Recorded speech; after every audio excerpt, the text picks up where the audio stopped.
Hello, fellow constitutionalists. These are some thoughts on a subject, and it's basically about the Washington Post article that was posted on Monday about how Trump revealed highly classified information to Russian foreign ministers and ambassador by Greg Miller and Greg Jaffe. And what I want to point out in this article, I'm not going to read the article to you. I read it on my show today on the 6th. This is the 16th of May. I'm actually recording this. And I pointed this out on my show that if you read down through the article, all the sources at the Washington Post or the Washington Compost had cited in there up to, before they actually included, which I'm surprised they did, a statement from McMaster's, the National Security Advisor for the country. None of them can be confirmed. None of them were in the room at the time. Some of them are putting forth supposition. Well, this has happened in the past. This is the way these things went in the past. This is the way it's going on now. And they don't truly know what exactly happened because they weren't there. They weren't in the room.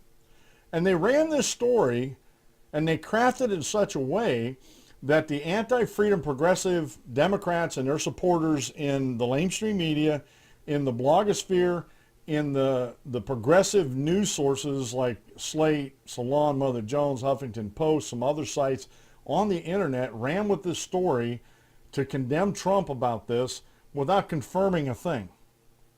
And this is a problem in our country today. This is absolutely a problem because the Washington Compost is being dishonest in this story, crafted a narrative that they know their anti-freedom progressive followers are going to take as true because they have it in their minds. They have in their minds that Trump is evil and everything he does is bad.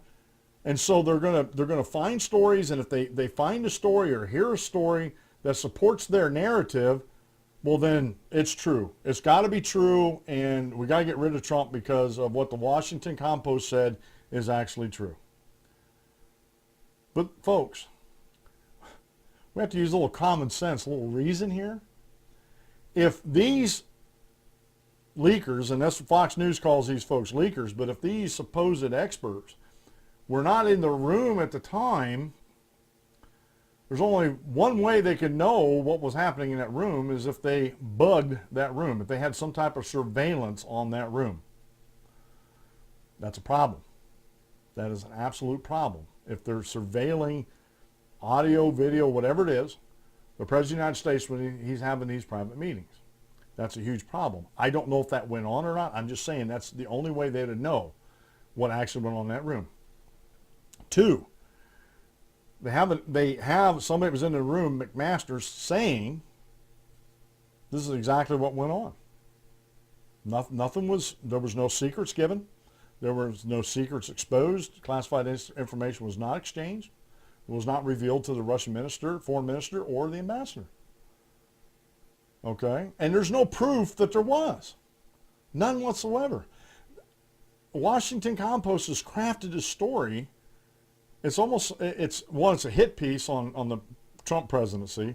And folks, I'm a member of the Constitution Party. I didn't vote for Trump. I'm not a Trump supporter. However, I want to be fair with everybody as long as they deserve it. And the Washington Compost is not being fair here. They've crafted a narrative that feeds into the narrative of their followers.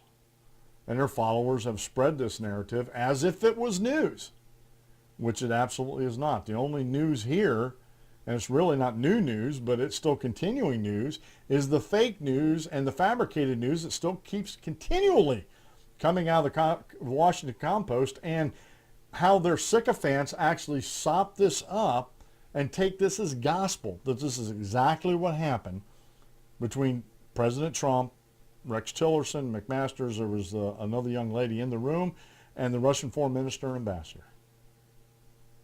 And the problem with these stories like this is it gets picked up by all these anti-freedom groups out there, and it gets disseminated, and people will not challenge it in the anti-freedom progressive groups out there, especially in the Democrat Party.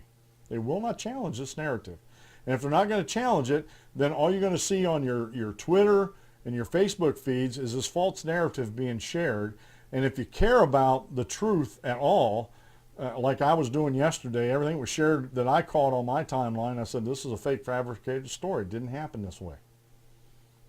And this is what we have to do. We live in a great republic here. And if we want to see this republic continue, we need to be able to challenge these narratives. We need to be able to force them to share their sources.